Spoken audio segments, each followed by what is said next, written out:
आज हमारा जान के विदाई हो रहल बा।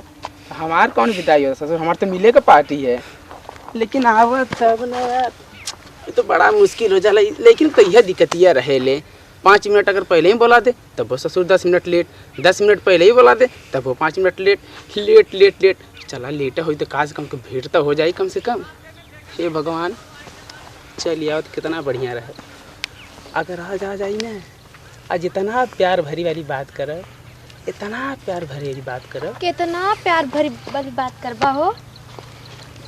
तुमके यही का अंदाजा ना ई टाइम है तो हाल और हमारे पास ना गड़ी दिया टाइम है। तेरे मत बुलावल करा। हां तो के तरह बुलाई जाना तू गांव समझ जान जाए ना, जो ना होकरी तौन हो जाई।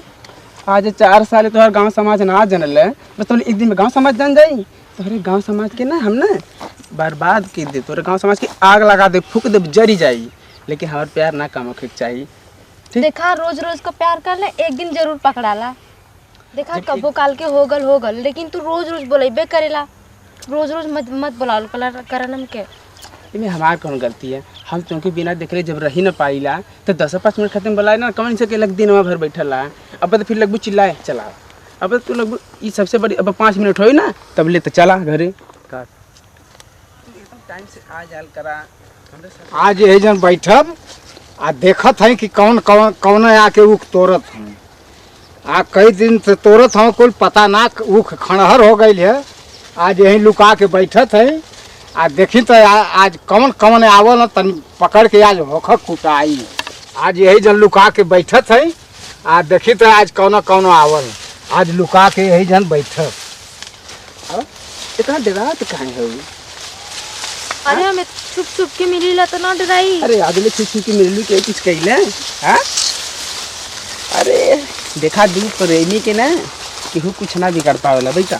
तो हम लोग तो यह डर है, आखिर कमा कुल हो कर तू खाली तेरे से चोनार देखा के, तेरे से ई कह के ये बल्कि प्यार छिट के तू ना इतना उठवा ना होत तो तू हम कहाँ चोना लगाईला। हां नहीं ये बतिया तुम तो हर माने थी, तू जब बुलाए तब तो तू आ जालू। लेकिन मान करो ना दिक्कत है, लेकिन यह दिक्कत है जब जवन चीज जे के खिया के जब कहे लगेला ना तो बड़ा गुस्सा आवेले। अब जैसे कुछ 10 रुपया के दे दे तो ताना मार दे, 10 रुपया तुमको देले रहनी है, ये बड़ा बेकार है। हम ताना मारीला तो से काहे आके फिर तू तो बतिया कह लिखम तुझसे जब होला तब मिले चली आईला, इसे ना कहल जाला, इसे कभी तकलीफ ना हुई। तो भी कुछ सोचे चाहिए ना कि हमर देखा तो वो माई हमर बाबू हमके खोजे लगी हैं। अब 10 मिनट खाली तू ना कोनो बहाना बना पावेलू, जैसे रोज बना लो उसे हरदम बनावल करा। हमेशा बहाना बना के ले कहीं हमेशा बहाने में बनावत रहे ले। सुना पर मन करत थे ना ही देखा अभी ना शादी के बाद जो अरे तो हर शादी जब शादी के बाद जब हमारा बने के है तो इन्हें कौन दिक्कत है कि ना करे का ना ही तो शादी के बाद अलग दूसर बात रहेला ना। तो शादियां करेगा कि ना पहले बताओ से। अरे रोज होला तो रोज रोज जरूरी है का? तो वह तो नशा तुमके बेकार कैले है, वह तो आदत धरा के तो बाद में कहते कि यही पे हमरे गुस्सा लगे ले। अब 10 मिनट खातिर तू अइलू है जो तुमसे प्यार ना करबू, हमारे मन का ना करबू, अरे तो कौन मतलब है से बढ़िया कैसे रोकी?